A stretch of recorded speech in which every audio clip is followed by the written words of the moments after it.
क्या सीख रहे हैं हम? गुणा करना सीखेंगे। क्या सीखेंगे? गुणा करना।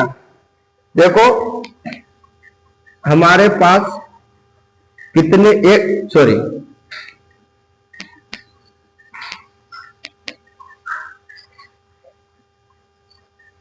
कोई व्यक्ति मजदूरी करता है। क्या करता है? मजदूरी। और उसके एक दिन के रुपए दान की, मतलब उसकी देने की मजदूरी है 10 रुपए। देने की मजदूरी कितने?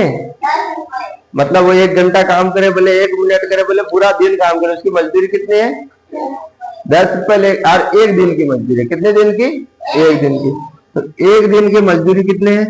10 रुपए। और वो काम कितने दिन कर रहा? 5 दिन। कितने दिन काम कर रहा? 5 दिन। यहां मैंने क्या लिख दिया? 5। अब देखो कितने रुपए मिल रहे उसको? 10। काम कितने दिन कर रहा? 5। तो इनका क्या करेंगे? हमें 5 का पारा आता है। 5 का पारा हम 0 बार बोलेंगे तो क्या आएगा? देखो 5 का पारा 1 बार बोलते हैं तब जाके 5 आता है।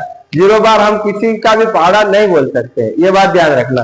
तो 5 का पारा हम 0 बार बोलेंगे तो क्या आएगा? 0। और 5 का पारा 1 बार बोलेंगे तो क्या आएगा? 5। 5 का क्या लिख दो?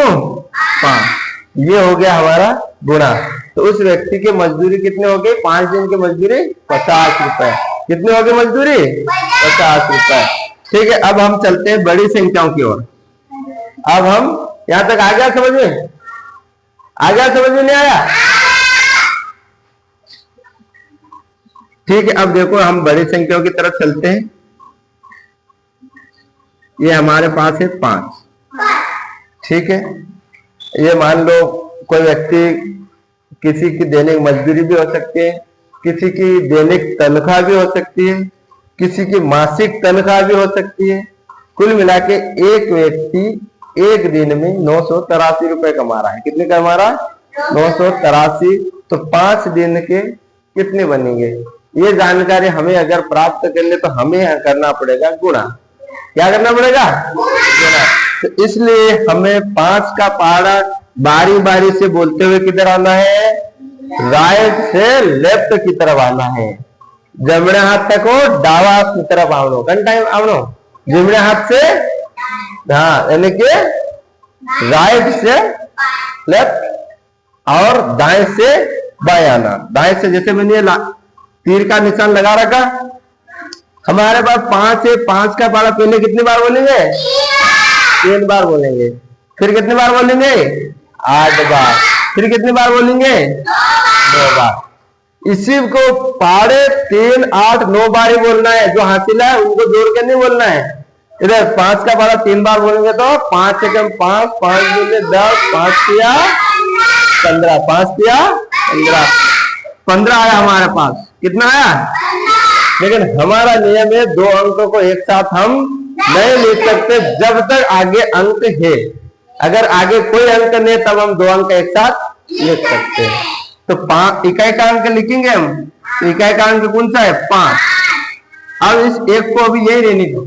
अब इसको दिमाग में याद रखना है और यहाँ लिखा हुआ रहने दो। आगे इसका हो गया। 3 के बाद क्या आएगा? 8।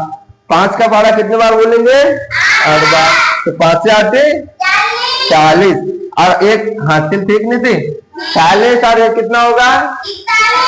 40 में 1 जोड़ देंगे। देखो ये है 40 और ये 1 जोड़ा। 0 और 1 कितना होता है? 1, 4 का 4। तो 41 का सर वापस क्या लिखूंगा मैं? 1। क्या लिखूंगा? हासिल के रूप में क्या बच गया? 4। अब हम 5 का पारा कितनी बार बोलेंगे? तो 5 नम क्या आएगा? 43। हासिल कितनी थी? 4। अब जोड़ कर दो। 5 और 4 कितने हो गए? 9 और 4 का 4 कितना हो गया? 49। अब मैं 49 को एक साथ लिख सकता हूं? यहाँ नहीं लिख सकता। क्यों? आगे कोई अंक अब नहीं है। ठीक है, धन्यवाद।